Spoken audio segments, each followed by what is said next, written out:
the first thing you see, of course, of great people, and I guess this is very common, is that here is a great man.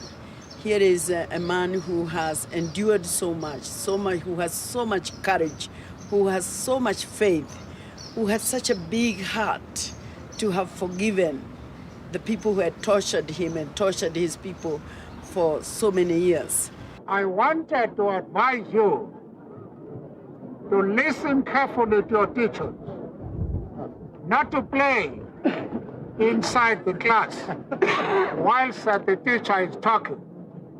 He was a humble man, and you could hear the wisdom coming out of his mouth, but with a lot of humility. And that is something that I have personally experienced so often when you meet these great men and women. They are very humble. And that was, for me, very striking, because I guess we form a picture of a person who is chest stamping and a person who is going to tell you the great things he has done and what a wonderful man he is and what an inspiration he is to the world. But he's humble. And I guess it is that humility that inspires. It's that humility that expresses the wisdom that the man has. And that's the greatness that is definitely not written. It's felt. You feel it when you are before him.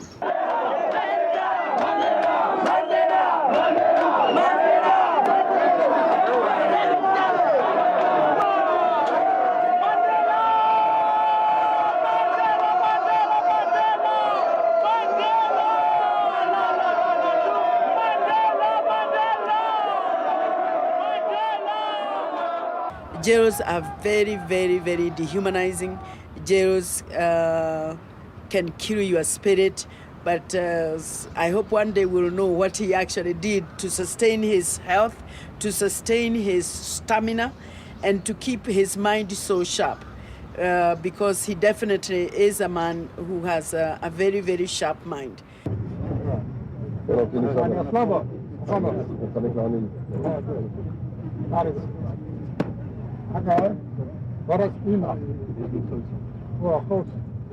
The spirit of forgiveness is something that is very spiritual, in my opinion. It's something that is very deep. It's something that must come out of a very deep sense of reflection and a very deep understanding that indeed, for all of us, we are here for a very short time, and that we are privileged to play such an important role as he played, because sometimes you almost feel like it is God working through you to bring about this extraordinary change. Most of us never believed we would live long enough to see the end of apartheid. So I am quite sure that even he may have never thought that he would live long enough to see the end of apartheid, leave alone become the president of a free South Africa.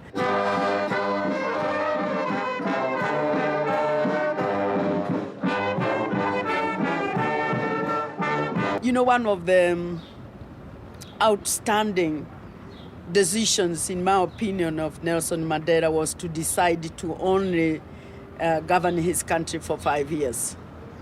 I'm quite sure he could have stayed. I'm quite sure many people would have stayed. And for many of us, we expected him to serve at least the mandatory 10 years. But the fact that he decided to let go of power after so much experience in jail is a great lesson again, especially for the African leadership.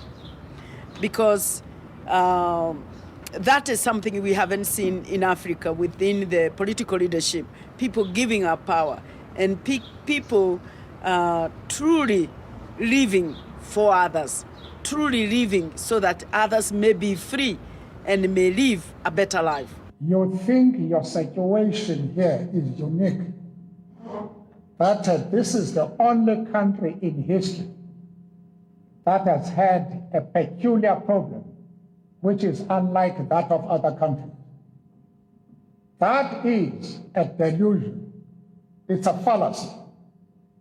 You are part of the world, And you must be guided by what has happened in other parts of the world in dealing situations of this nature.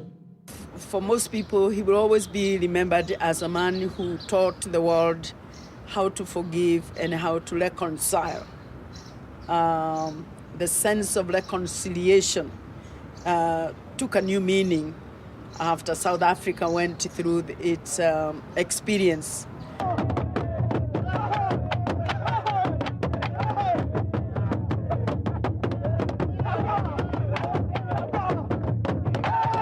I hope that Mandela will always be remembered as the man who suffered so that Africa could be free, and especially South Africa.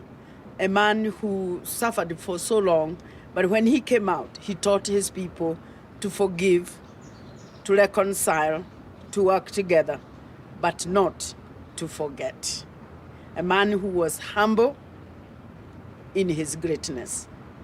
I hope that's the way people will remember him and be inspired by him.